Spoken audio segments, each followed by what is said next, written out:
And this is Hadassah Jacobs. I am live today. Sorry about my voice. I somewhere caught a frog in my throat. But I'm live today because I need to test Restream. We've been working on it for the last few weeks going live, and we're having audio problems and such that we didn't have on other platforms. So I've been working with it today to fix it.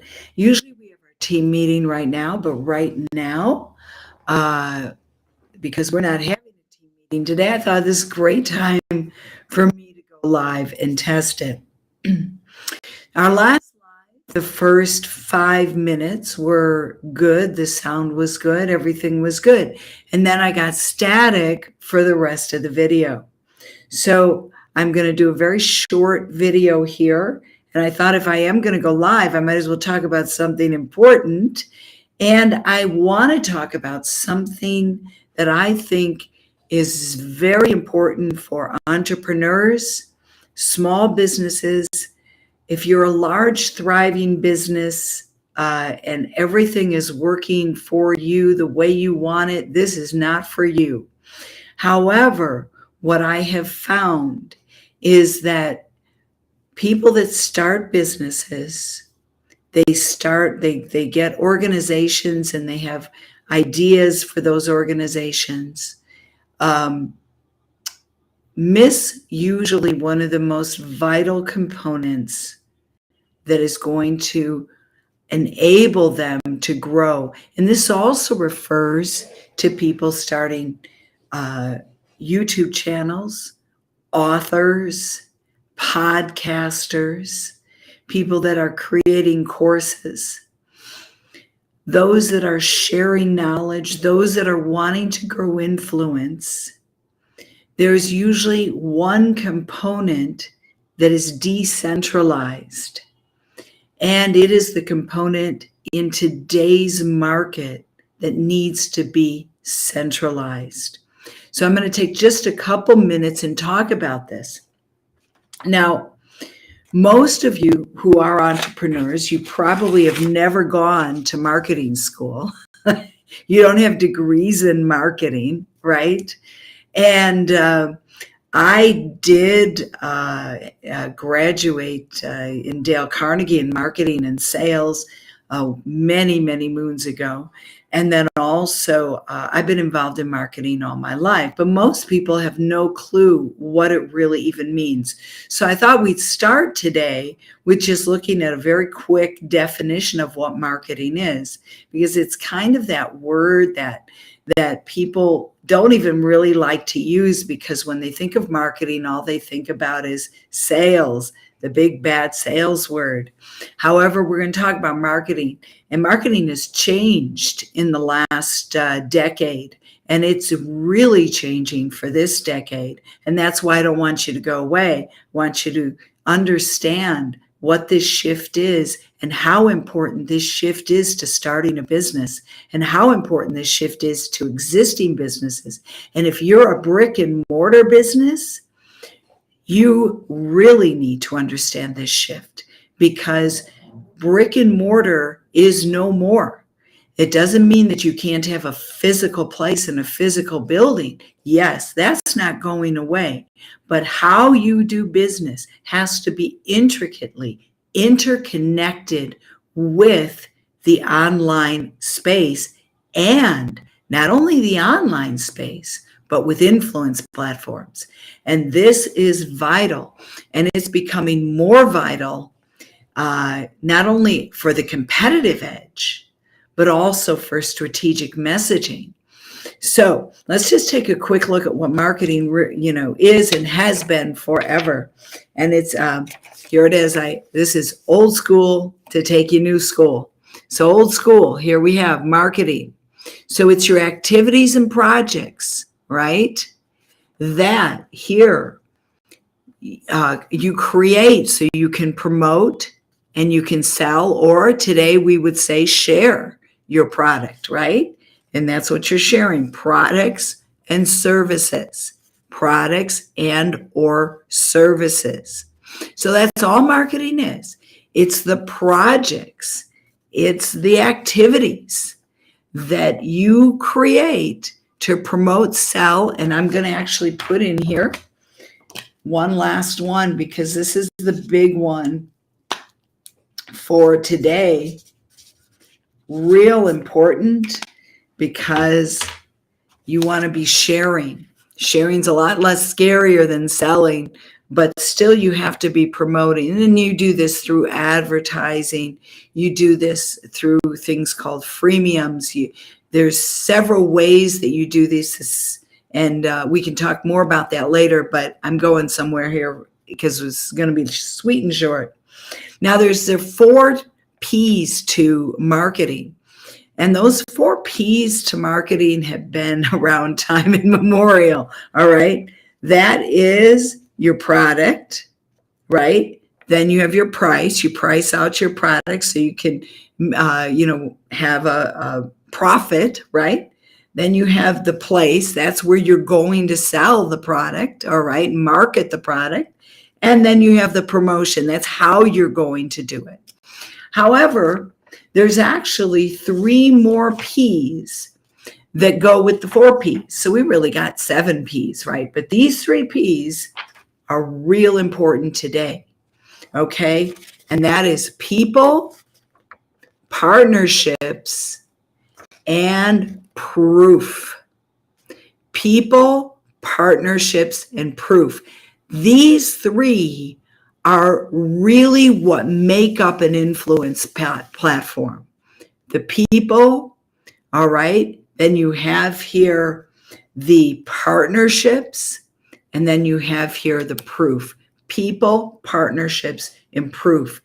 These 3 P's of the 7 P's of marketing, believe it or not, need to come center stage. And this is what makes up an influence platform. These are old school, but still important, okay? That's your product, right? How you price your product, very important. The place where you're going to sell your product and how you promote it. However, today, unlike in the past, the place and the promotion, the way you promote and where you promote has changed. So even if you have a brick and mortar store, then we all know display is very important. And we all know that everything you do in that space is important. But believe it or not, today, that's not the place where you are going to be connecting with these 3 P's, the people, the partnerships, and the proof. This all takes place today online through social media platforms. Now, it also takes place through not only social media platforms, but what I call influence platforms. Now, these make up influence platforms, but influence platforms are a little different. An influence platform, the 4 main influence platforms are books, all right? And that comes in many forms. That is written material, okay? YouTube, video material, okay? Podcast material, and courses, sharing your knowledge. These are the 4 main areas of influence. So these influence platforms combined with people, partnerships, and proof is exactly what is replaced the old school place and we have place and promotions. So this is what's replaced it. Now, this is important because 90% or more of all people who start businesses, entrepreneurs, non-for-profit organizations, 90% of them never really ever get off the ground. 90%. And the reason they don't is because they are using typical old school business models. Now I want to show you something. I'm going to come back to another very key component of what we're talking about in a minute, but I want to show you something right now. I'm going to go to some old school business models. Here's one. We've got the CEO at the top, directors, managers, employees. Okay, let's take a look at another one. All right, here it is. We've got the CEO and everybody starts to just kind of grow out and grow out. Now, we do want that. Of course we do. Now, let's take a look at something that is core here. Business model, core values, cost and distribution, management, marketing, product and services. All of this is good. But what's in the center here? The business model, the word business. All right. Here we have another one, very interesting. What's in the center here? Innovation. And you have growth strategies, value propositions, market segments, value, to whatever. But center is innovation. Now here we have one where your value proposition, what you are going to offer your target audience, is in the center. You've got your customer, your channels, your other entities, the process in which you're going to do this, value in return. Believe it or not, that's very good. Okay.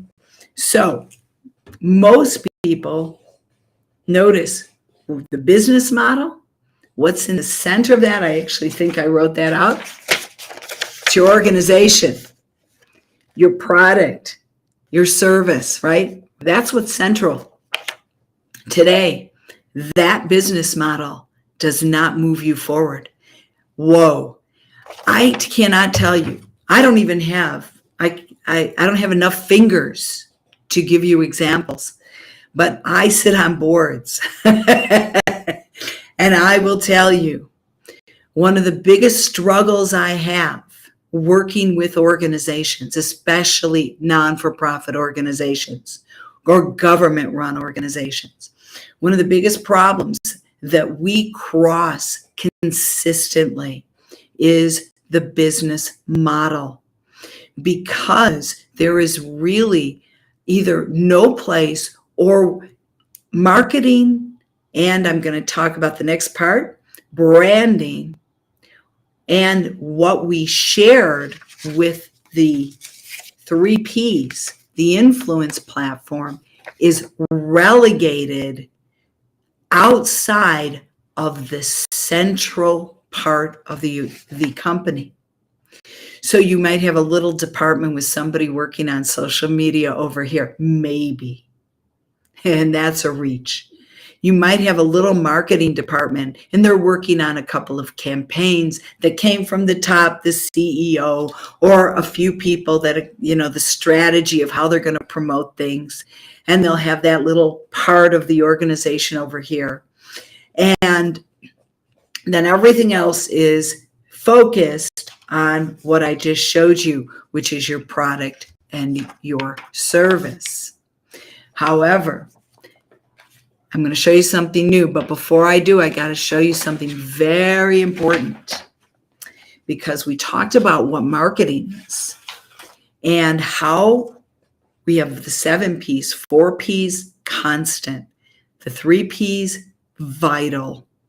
Now, you can barely see this. I wrote it in white intentionally because branding is, for most entrepreneurs in startup, it's just insignificant. In fact, most startups, even marketing is relegated to this small idea. Once we have the product done, once we have the book written, once we start the YouTube channel and we get the video done, then we'll think about these things. However, today, this is vital. How you start is key. It doesn't mean you have to invest a lot of money. You just have to keep these considerations at the forefront. So I put this in white because it's so invisible to most people starting a company. But branding is your voice and it is your mission. It's your purpose. It is your distinct, unique identity. It is what is going to connect you across all your social media platforms, across all your influence platforms. It is what is going to connect you with your consumers. It is your color. It is your logo. It is your visual design. And it is the tone in which you set in motion in everything. So this is what your target audience is going to know. And over time, it becomes so subliminal, they can pick you out of a crowd. That is branding. Let's take a look, though. Something very interesting about branding. So a brand is a name, a logo, right? It is your identity. I always say it's your story, your purpose. It's your color. It's the texture it's your voice, all right? But it is absolutely connected to how you market, and it is connected to your strategy. This is all interconnected. And so often, once again, I see how disconnected these are from the business model. And that is especially for organizations and for those who are individual startups or individual entrepreneurs wanting to build an influence platform. So with that, you're going to say, okay, so what? Well, I'm going to say that a new business model, and it's time for a new business model. And that is where marketing, and I'm going to call this, all right, we're going to call this social marketing, all right, which includes your branding, right? Okay. It is actually the center, because today, everything you do in a company, everything you do has to flow through your influence platform and your social channels. Everything. Before, an old school marketing has this department relegated as a department that is its own little thing happening on the side. But today, everything your company does, every idea, every product, every purpose, your voice, your story, your mission, your courses, your channels, everything has to flow through social marketing. Your products, how you sell, where you sell, how you promote, all of this flows through the center. So where this used to be a little department in a business model, now it needs to become the core of the business model, and all the departments need to be built around it so they're flowing in and out of your social marketing department. But really, I call it the center of the company, the core. So everything has to flow in it and out of it. So with that said, this is a new kind of era we're in with social marketing. Online, everything's online. And if you haven't been building for the last decade or two online, then you're like, whoa, I got to get online. What do I do? Where do I start? Well, that's what we do at Olive Tree. We help you get started and get going. But we want you to understand how important social marketing and how important branding is. And with that, if you really want to grow in 2023, we need to look at your business model, and we need to make adjustments. You need to make adjustments. So the most important things, which is connecting, and it's going back to something we said at the very beginning, and that is those 3 P's of the 7 P's of marketing. They are what make up today your key. And that is people, partnerships, and right here, your social proof. And that all gets connected to your influence platform and your social media channels. So this is Hadassah Jacob from Olive Tree. We are a full-service marketing company and an educational platform, as well as a social media messaging strategist company. So we are I call it messaging strategy. So we do that. We have coaching programs, and we actually help companies develop this new core center of their organizations and businesses. Those that don't do this and don't actually build their business around this, in 1 year, 2 years, 3 years, you will still be where you are today. You will not experience the kind of growth that you are looking for with your influence, with your products, with your business. So with that, it's Hadassah. I'm signing out. And again, I was just here doing a test run on some changes we made to the Restream platform that we're using for lives. So I want to make sure that the sound is coming through, everybody's hearing, the replay is going well. So I probably will be on again to tweak some more. So thanks for watching, and we'll talk to you soon. Bye-bye. God bless. Here we go. How do I get out of here? Here we are. End stream. Bye-bye.